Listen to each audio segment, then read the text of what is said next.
Okay అండి, మనం ఇప్పుడు టెన్సెస్ గురించి చెప్పుకుందాం.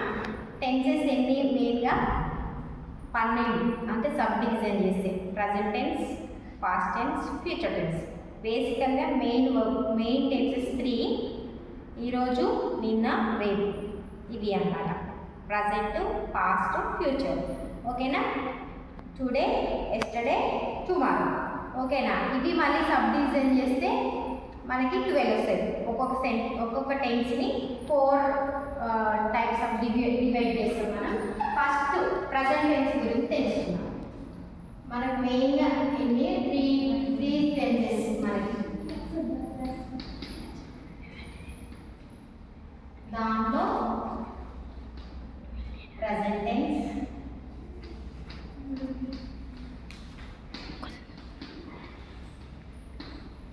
Next past,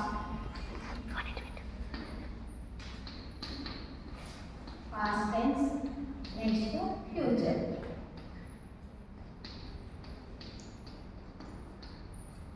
okay, first present tense లో 4 టైప్స్ డివైడ్ చేస్తాం మళ్ళీ. ఏంటంటే simple present tense,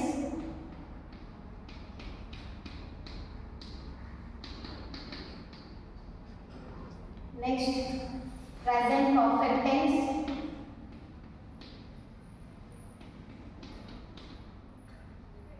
next present continuous tense,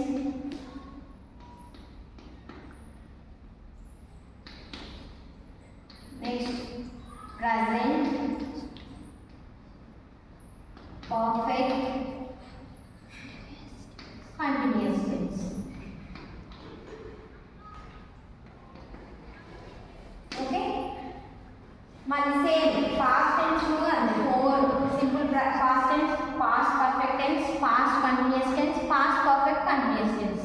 మళ్ళీ ఫ్యూచర్ టెన్స్ కూడా అంతే same. Simple future tense, future continuous tense, future perfect tense, future perfect continuous tense. ఓకేనా? Total 12 వస్తాయి అన్నమాట. ఫస్ట్ మనం ప్రజెంట్ టెన్స్ గురించి తెలుసుకుందాం. సింపుల్ ప్రజెంట్ టెన్స్ స్ట్రక్చర్ ఏంటి? ఫస్ట్ ఏంటి? Simple present tense. Simple present tense structure ఏంటి? Subject plus verb 1 plus object. ఓకేనా? ఒక్కొక్క టెన్స్ గురించి చెప్పుకుందాం. ఒకేసారి వెళ్ళకుండా ఫస్ట్ సింపుల్ ప్రజెంట్ టెన్స్ గురించి చెప్పుకుందాం. ఇది ఎక్కడెక్కడ యూజ్ చేస్తారు ఏంటి అని. దీని స్ట్రక్చర్ మెయిన్గా సబ్జెక్ట్, verb 1, ఆబ్జెక్ట్. మనము ఇక్కడ ఏంటంటే థర్డ్ పర్సన్స్ ఉన్నాయి కదా, I, we, you, he, she, they. First third persons ఉన్నాయి కదా, అందులో హీ, షీ, సింగులర్స్. ఇవి వచ్చినప్పుడు ఎస్ఆర్, ఈఎస్ రూల్ యాడ్ చేస్తాం. For example it climbs a tree అని ఉంది, ఇక్కడ ఎస్ రూల్ వచ్చి చూడండి. ఇదేంటి? ఇట్ అనేది థర్డ్ పర్సన్. ఓకేనా? జస్ట్ మీకు గుర్తుండడం కోసం చెప్పాను. ఎస్ఆర్, ఈఎస్ రూల్ ఎక్కడ వస్తుంది? థర్డ్ పర్సన్ సింగులర్స్కి ఎస్ఆర్, ఈఎస్ రూల్ యూజ్ చేస్తాం. నెక్స్ట్ ఇవే ఐ, వి, యూ, దే ప్లూరల్స్కి డూ యూజ్ చేస్తాం. ఇది ఎందుకు చెప్తున్నా అంటే సింపుల్ ప్రజెంట్ టెన్స్లో మనకి హెల్పింగ్ వర్బ్స్ ఉండవు అనమాట. అప్పుడు మనం నెగిటివ్ ఫార్మేషన్ చేయాలి, నెగిటివ్ సెంటెన్స్ ఫార్మ్ చేయాలన్నప్పుడు డూ ఆర్ డస్ యూజ్ చేసుకుంటాం. First person, second person and they plurals ఏమో డూ యూజ్ చేస్తాం. Do I eat banana, don't I eat, don't I drink, I don't eat milk, I don't drink milk, I don't eat apple, అలా అన్నమాట. Plural. Next he, she does go to market, అట్లాంటివి. She does play games, అలా అన్నమాట. మళ్ళీ does, he does. ఓకేనా? ఇది do, does ఎక్కడ use చేయాలో ఇది చూసుకోండి.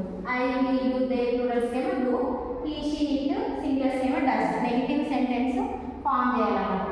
నెక్స్ట్ సింపుల్ ప్రజెంట్ టెన్స్ మనం ఎక్కడెక్కడ మెయిన్ ఎక్కడెక్కడ యూజ్ చేస్తాం ఈ టెన్స్ని అంటే రెగ్యులర్ యాక్షన్స్. మెయిన్గా ఫస్ట్ రెగ్యులర్ యాక్షన్స్ అంటే మనం ఎవ్రీడే చేసే పనులు అన్నమాట. ఇప్పుడు నేను టెంపుల్కి వెళ్తాను, రోజు ఎవ్రీడే కాలేజ్కి వస్తాను, అలాంటి sentence. First she goes to temple everyday, అలా అన్నమాట. నెక్స్ట్ ఐ హ్యావ్ మనీ అనాలి, కానీ ఐ ఆమ్ హ్యావింగ్ మనీ అనొద్దు అనమాట. I am having verb 4 I am ఎక్కడ వస్తుంది అంటే ప్రజెంట్ కంటిన్యూస్ టెన్స్లో వస్తుంది. అది నెక్స్ట్ క్లాస్లో చెప్తున్నా. ఇప్పుడు మనం మాట్లాడేది సింపుల్ ప్రజెంట్ టెన్స్ గురించి కాబట్టి ఇక్కడ ఐ హ్యావ్ మనీ అనగానే ఐ యామ్ హ్యావింగ్ మనీ ఇక్కడ అనకూడదు. దిస్ రాంగ్ సెంటెన్స్ అన్నమాట. ఓకేనా? నెక్స్ట్ యూనివర్సల్ ట్రూత్స్కి సింపుల్ ప్రజెంట్ టెన్స్ని యూజ్ చేస్తాం. యూనివర్సల్ ట్రూత్స్ ఇక్కడ మనము సూర్యుడు, భూమి వాటి గురించి, ఎర్త్ వాటి గురించి మాట్లాడినప్పుడు సన్ రైజ్ తెలుసు. ఓకేనా? అలా అన్నమాట. నెక్స్ట్ న్యూస్ పేపర్ హెడ్లైన్స్ ఉంటాయి కదండి, అవి కూడా సింపుల్ ప్రజెంట్ టెన్స్లోనే ఉంటాయి అన్నమాట. Everyday for example by the shops light after వేసే సిగ్నల్స్, ఇవి ఇలాంటి హెడ్లైన్స్ ఉంటాయి కదా కొన్ని. Next definite near future actions, compulsory ఇప్పుడు నేను తింటాను అక్కడికి వెళ్ళి కంపల్సరీ డెఫినెట్గా అది వాటి గురించి చెప్పినప్పుడు ఐ ఈ lunch with classmates at 1 PM I am అని రావాలి, మళ్ళీ బిఫోర్ వస్తుంది. అది future tense, future present continuous టెన్స్లో యూజ్ చేస్తాం కాబట్టి. నెక్స్ట్ ఇంకొకటి ప్రోవర్బ్స్ ఉంటాయి కదండి, అక్కడ కూడా సింపుల్ ప్రజెంట్ టెన్స్ని యూజ్ చేస్తాం. For example better safe than sorry, మనము ఈ ప్రోవర్బ్స్ చాలా ఉంటాయి కదా, వాటికి సింపుల్ ప్రజెంట్ టెన్స్లో యూజ్ చేస్తాం. ఇప్పుడు చెప్పాను కదా హూ డస్ నెగటివ్ సెంటెన్స్ వచ్చినప్పుడు ఎలా యూజ్ చేస్తాం అనేది. For example I give book అని ఉంది, ఐ నో హిమ్ అని సెంటెన్స్. ఇప్పుడు దీనికి ఇక్కడ నెగిటివ్లో ఏం లేదు, మనం ఉంది అనుకొని నెగిటివ్గా చేంజ్ చేసినప్పుడు I don't know do she వచ్చినాం, షీ డజంట్ నో. ఇప్పుడు షీ డజంట్